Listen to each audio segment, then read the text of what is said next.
Érase una vez un mundo en el que chispazos, papelitos pegándose e imanes orientándose fascinaban a los científicos. Estos fenómenos se usaron para construir cosas muy guays, pero no fue hasta el siglo XIX que la gente empezó a entender cómo estaban relacionados, gracias al trabajo de montones de físicos decididos a unir las piezas, una tarea a la que Maxwell dio el último puntapié, sintetizando todos estos fenómenos eléctricos y magnéticos en las ecuaciones que hoy escribimos en 4. Estas son las ecuaciones de Maxwell. Empecemos por lo básico.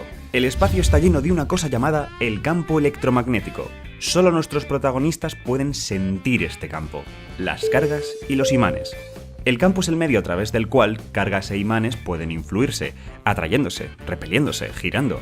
Esta intermediación tiene unas reglas. Cómo las cargas e imanes perturban el campo y cómo el campo se perturba a sí mismo viene condensado en las ecuaciones de Maxwell. Ahora, cómo este campo afecta a las cargas viene dado por otra ecuación, la ecuación de la fuerza de Lorentz. O sea, que las ecuaciones de Maxwell no hablan de cómo se mueven las cargas, sino de cómo es y cómo cambia el campo. La manera en la que las escribimos ha cambiado mucho con el tiempo. Al principio eran 8, aunque luego se vio que se podían reducir a 4. Gracias a nuestros conocimientos actuales, sabemos que la manera más natural es expresarla en 2. Pero hoy no me pondré pijo, y hablaré de la manera tradicional que todos aprendemos.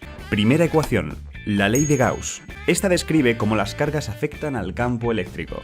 En concreto te dice que las cargas eléctricas son fuentes de campo eléctrico si son positivas o sumideros de campo eléctrico si son negativas, que no es otra cosa que decir en términos fancy de campo que cargas del mismo signo repelen y de distinto atraen.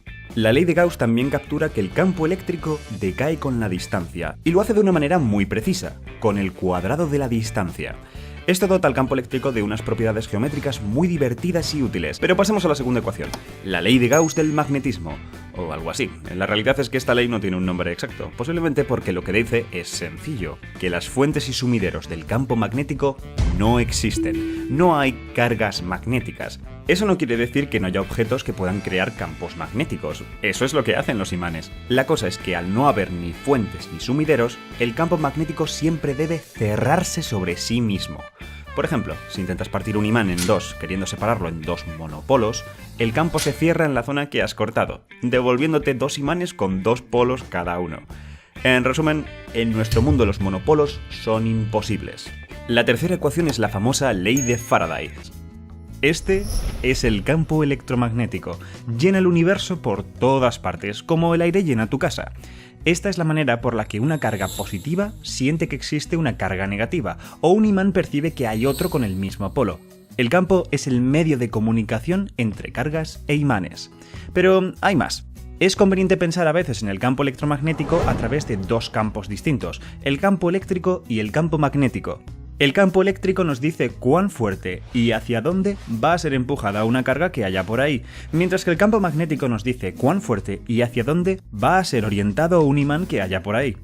Lo que la ley de Faraday nos dice es que si un campo magnético cambia en el tiempo, esto altera el campo eléctrico, orientando y aumentando las flechas de manera que forman curvas cerradas. Si tiro una carga aquí, se moverá en bucle en esta trayectoria. El sentido de giro también está determinado por la forma de cambiar del campo magnético. Si este aumenta, la carga gira en sentido horario. Si decrece, irá al contrario. Esta perturbación del campo eléctrico existe mientras que el campo magnético cambie. Si en algún momento para, las curvas cerradas desaparecerán. Vamos a la práctica. Imagina que cogemos un imán potente y lo movemos subiéndolo y bajándolo. El campo magnético acompañará al imán en esta oscilación, por lo que ya tenemos uno que cambia. Vamos a fijarnos en una zona en concreto. Mientras el imán asciende, el campo magnético aumenta y esto amplifica el campo eléctrico. Pero justo cuando el imán está en su altura máxima, se detiene para volver a bajar. Aunque el campo magnético es intenso, no está cambiando, lo que apaga el campo eléctrico. Pero el imán baja y lo hace cada vez más rápido, reduciendo de la misma manera el campo magnético y volviendo a generar el campo eléctrico, pero en el sentido contrario. Esto ocurre cíclicamente. Si pongo justo aquí un circuito eléctrico, veré que el campo eléctrico empuja a los electrones del cable creando una corriente en un sentido, luego en el otro. Volvemos al primero, después al otro. Este es el origen de la corriente alterna, y es así como se convierte el movimiento de agitar un imán en la corriente eléctrica que circula por nuestras casas.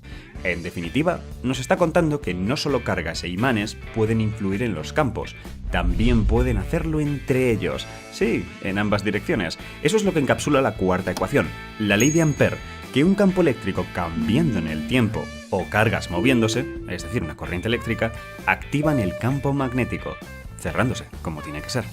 Este elemento nuevo, el de la corriente eléctrica, es muy útil en las aplicaciones, pues permite generar imanes artificiales. Basta con hacer pasar una corriente eléctrica por una bobina con la forma apropiada y tienes un campo magnético. Cuanto más intensa sea la corriente, más intenso el campo magnético. Esto es un electroimán, y la mayoría de los campos magnéticos del mundo se generan con ellos, incluido el que nos protege del viento solar.